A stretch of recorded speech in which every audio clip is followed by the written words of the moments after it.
Eu sou o professor Paulo Skeff e vou apresentar um modelo de predição de casos de dengue chamado LNCC Surge 2025-1, que foi submetido pela equipe do Defense, coordenada pelo professor Américo Cunha Júnior, para o desafio Most Climate 2025, no qual ele foi denominado modelo 154. A gente começa lembrando qual era o desafio Most Climate. A gente conhecia a série temporal dos casos de dengue até a semana epidemiológica 25 de determinado ano, mais informações climáticas no mesmo período de tempo.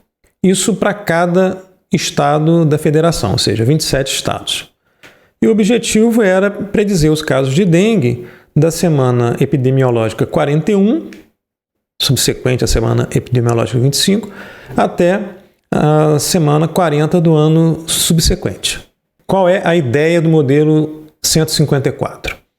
A ideia é prever os casos de dengue através de versões escaladas em amplitude de um surto típico, que aqui vai ser representado através de um modelo de incidência paramétrico, cujos coeficientes a gente vai estimar a partir dos dados observados. Apenas a série temporal dos casos de dengue. A gente não vai usar informações climáticas nesse modelo.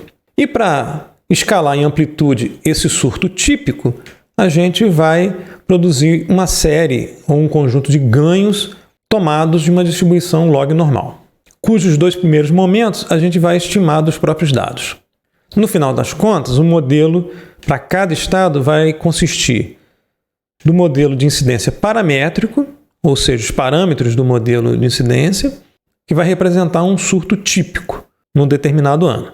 E, além disso, os dois primeiros momentos de uma distribuição log normal, a partir da qual a gente vai produzir um conjunto de ganhos que vai escalar esse surto típico e produzir um conjunto, de predições a partir do qual a gente obtém as estatísticas de predição.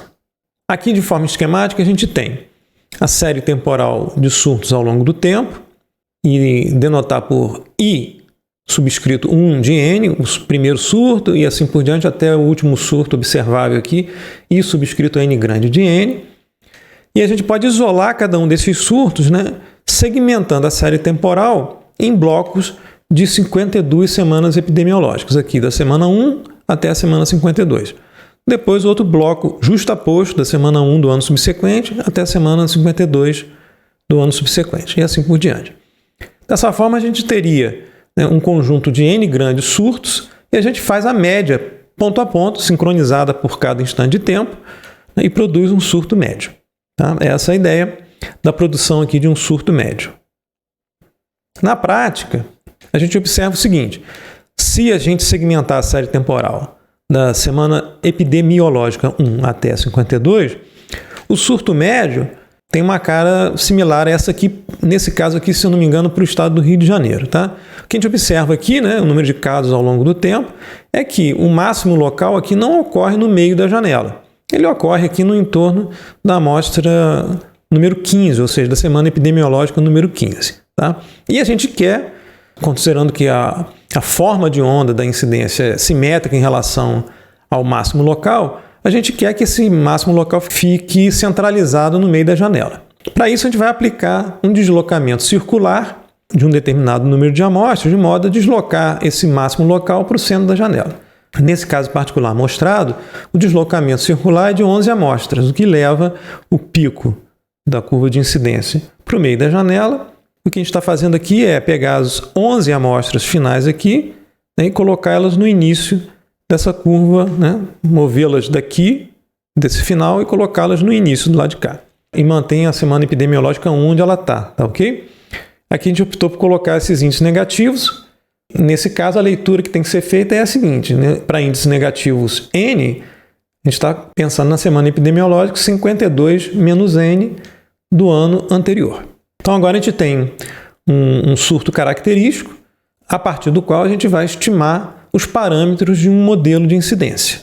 Então a gente tem um modelo de incidência centralizado, com um pico aqui centralizado no meio da janela, o modelo matemático do surto com 3 parâmetros, parâmetro R, parâmetro L e parâmetro N0, e dispondo dos dados e do modelo, a gente vai usar um estimador não linear para ajustar os parâmetros do modelo à observação.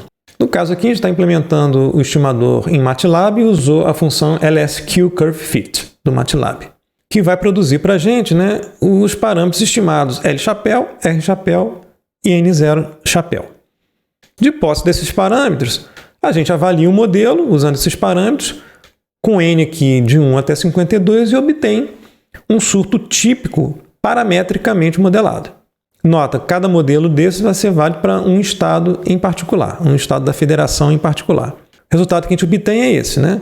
A gente vê aqui tempo no eixo horizontal, número de casos no eixo vertical, a curva em preto é o surto médio centralizado que a gente obteve antes, e a curva em vermelho é o surto estimado, né, através do modelo de incidência. Novamente, né, valores de N negativos têm que ser lidos como semana epidemiológica do ano anterior, 52 menos N. Agora que a gente tem o surto típico modelado e chapéu de N, a gente pode considerar, né, que cada surto observado aqui ao longo dos anos é uma versão escalada em amplitude daquele surto típico do modelo paramétrico de incidência que a gente estimou. No final das contas, a gente vai ter que descobrir, então, qual é o ganho para cada um, né, dos surtos que a gente observa. Para obter automaticamente os valores dos ganhos, a gente vai usar uma técnica de filtragem casada, né, ou filtragem de casamento de padrão, em que o padrão vai ser o I-chapéu de N, ou seja, o modelo típico do surto, que tem 52 amostras, e vai tentar casar esse padrão aos surtos observáveis na série temporal que a gente está denotando por C de N. Para verificar o casamento, a gente vai medir, através de uma janela deslizante, o coeficiente de correlação cruzada entre o padrão I-chapéu de N e a porção da série de C de N que coincide temporalmente com o padrão. Então a gente constrói aqui a sequência R de N, que mede o coeficiente de correlação cruzada, que é somatório aqui de 1 até 52, que é o tamanho do padrão, de chapéu de K, que multiplica CN mais K. Ou seja, eu estou passando a série temporal pelo padrão, ok? Fazendo aqui o produto interno entre o padrão e a porção de C de N, que coincide temporalmente com o I chapéu de K, e normalizo aqui pela norma do padrão e a norma dessa porção de X de N, que coincide temporalmente com I de K. A gente obtém aqui o coeficiente de correlação cruzada, que varia entre menos 1 e 1. No nosso caso aqui, como a série temporal dos casos de dengue é sempre positiva, né? Esse coeficiente vai ser sempre positivo entre 0 e 1. E a gente vai fazer essa varredura aqui para N maior que 1. A detecção na série temporal C de N de um padrão vai ser dado pelo máximo local de R de N, que é maior do que 0,7. Esse valor 0,7 de correlação cruzada foi adotado de forma arbitrária. No final das contas, a gente vai ter um conjunto de índices tais que a gente garante que tem uma correspondência entre o padrão e um surto observado na série temporal. Aqui está um exemplo de uma sequência R de N. A gente observa em azul os valores do coeficiente de correlação cruzado, observa uma série de máximos locais aqui, e cada máximo local aqui, maior do que esse limiar de 0,7, indica para a gente que existe um surto na série temporal altamente correlacionado com o surto típico. Conhecendo esses valores de N em R de N, a gente consegue sincronizar a forma de onda do padrão com um surto observado na série temporal dos casos de dengue.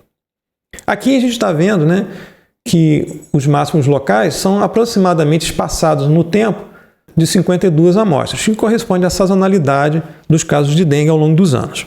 Nem sempre ocorre isso. Pode ser que você tenha um cluster, né, de máximos locais aqui associados a um pico aqui de Rn.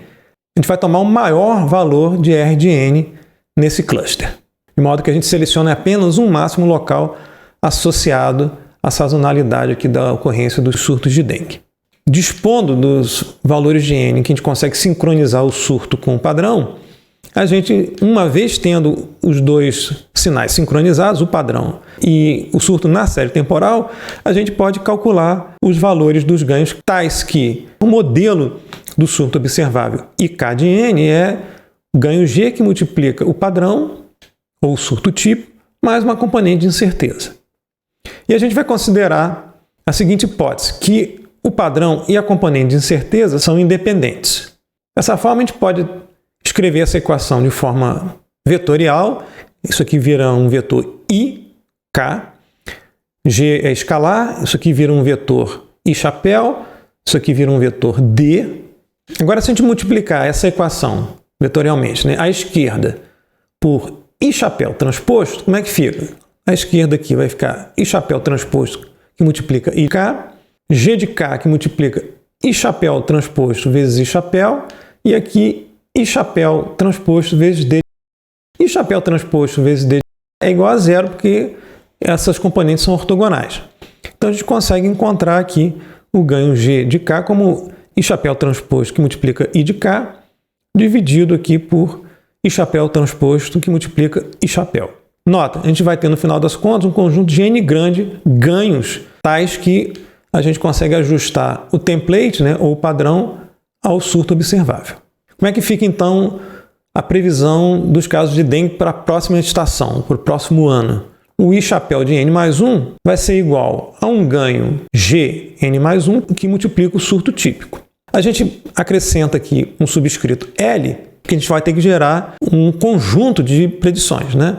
Então, o subscrito L indica uma realização de uma predição. A gente vai produzir um conjunto de 10.000 predições, então a gente vai ter que produzir aqui 10.000 ganhos. Então, o conjunto de 10.000 predições vai ser um conjunto de 10.000 ganhos multiplicados aqui pelo padrão fixo que representa o surto típico. E esse conjunto de 10.000 ganhos vai ser obtido, né, de uma distribuição log normal, cujos dois primeiros momentos, mi e sigma quadrado, vão ser estimados do conjunto de ganhos GK, que a gente obteve do casamento do padrão com os surtos observados, com N grandes surtos observados. E a partir do conjunto de 10.000 predições, a gente vai calcular as estatísticas de predição. Então, no final das contas, a gente vai ter 10.000 sequências de predição, denotadas por I chapéu N mais 1 L de N, e aí a gente vai calcular para cada N 9 percentis, com os percentuais 2,5, 5 e assim por diante até 97,5%. Para isso, a gente usou no MATLAB a função percentile.m. E, após o cálculo dos percentis para cada N, a gente vai obter 9 sequências que a gente denotou por I percentual de N, uma para cada valor de percentil. Nota, cada sequência I percento de N tem 52 amostras, assim como cada uma aqui das realizações I chapéu N mais 1 de N. Como exemplo, se a gente quiser saber quem é a predição mediana, ela é a sequência I 50% de N. Se a gente quiser saber os limites inferior e superior do intervalo de 50% de predição, limite inferior aqui é o I 25% de N, e o limite superior I 75% de N. E assim por diante para os outros intervalos de predição. E fazendo assim, a gente constrói para cada um dos estados da federação as estatísticas de predição. Os resultados para o modelo 154 podem ser obtidos aqui nesse link no site do Mosclimate e no site do Defense, no GitHub. É possível encontrar não só os resultados, mas também os códigos e dados utilizados para produzir os resultados. Vou mostrar dois resultados, um cuja predição falhou ou não funcionou de forma adequada e um outro que foi bem sucedido. Então, primeiro, mal sucedido, aqui para o estado de Minas Gerais, a predição para o ano de 2024. A gente observa aqui os resultados do preditor mostrados nessa cor salmão, né? Aqui essa curva sólida é a mediana das predições e essas faixas aqui mais escuras são, né, os intervalos de 50% de predição, intervalo de 80%, 90% e 95% de predição. E a gente observa também, com os pontinhos pretos aqui, os casos de dengue observados em 2024. A gente verifica que para 2024, né, as predições do modelo estão muito subestimadas em relação às observações, né? A gente nota que os casos de dengue estão bem acima, inclusive, do intervalo de 95% de predição. Um outro exemplo, agora bem sucedido, novamente para o estado de Minas Gerais, para o ano de 2025. A gente observa aqui, né, em azul, a mediana das predições, a faixa de 50% de intervalo de predição e assim por diante, e observa que os casos de dengue de fato observados em 2025 estão bem próximos aqui a mediana das predições e dentro do intervalo de 50% de predição.